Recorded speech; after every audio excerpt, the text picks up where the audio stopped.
ሰላም ጤና ይስጥልኝ። እንግዲህ የተከበራችሁ የኢትዮጵያ ተከታታዮች ወቅታዊ መረጃዎችን ይዘንላችሁ ቀርበናል። የመረጃውን ሳይንስ አብራችሁን ቆዩ።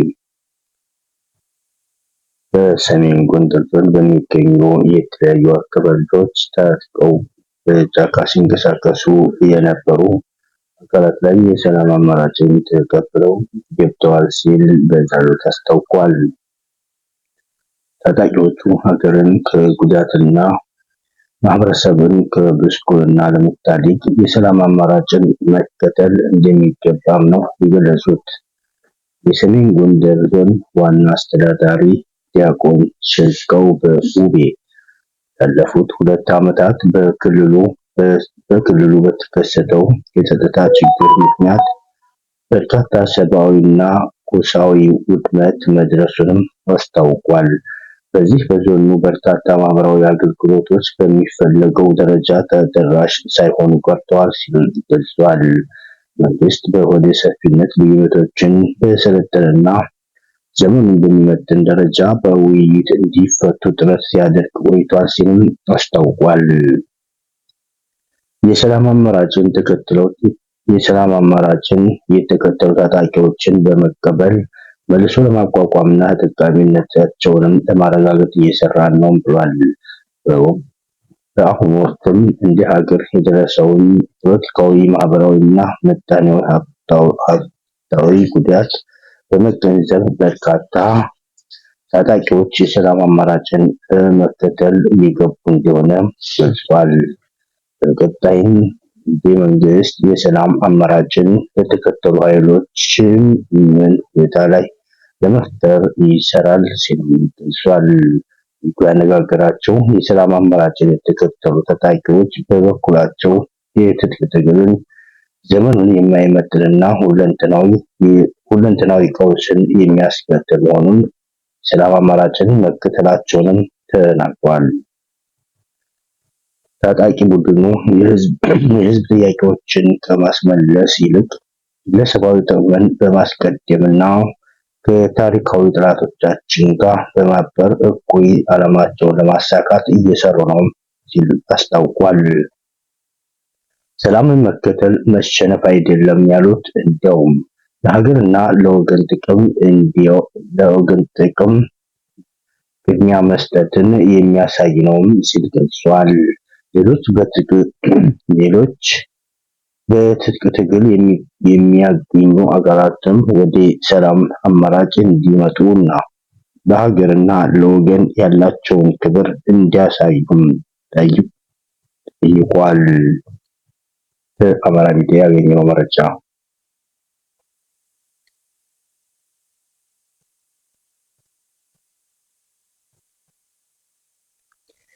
በሌላ ዜና በደብረ ብርሃን ታኅሳስ 6 2018 ደብረ ብርሃን ከተማ አስተዳደር ጤና መምሪያ የማህበረሰቡን አቀፍ ጤና መድኃኒት የ2017-2018 አፈጻጸም ግምገማ ማድረጉን አስታውቋል።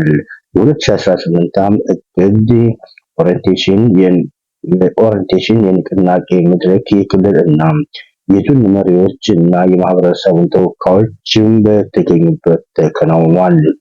የከተማ አስተዳደሩ ተቀዳሚ ምክትል ከንቲባ በድሉ ውብሸት በ2017 92 በመቶ የማህበረሰብ አቀፍ ጤና መድኃኒት አፈጻጸም እንደ ከተማ መመዝገቡንም ገልጿል። በ2018 የመድኃኒት አቅርቦትና የጤና ተቋማት አገልግሎት አሰጣጥ በማሻሻል ከአምናው የላቀ አፈጻጸምን ለማስመዝገብ በቅንጅትና በቁርጠኝነት ይሰራል ሲልም ገልጿል። በአማራ ክልል በምክትል ርዕሰ መስተዳድር ማዕረግ የማህበራዊ ዘርፍ አስተባባሪ ሙሉነሽ ደሴ ዶክተር ማህበረሰቡን አቀፍ የጤና መድህን የመረዳዳትና የመተሳሰብ ኢትዮጵያዊ እሴቶቻችንን የሚገልጽ ተግባር ነው ሲሉ ገልጸዋል።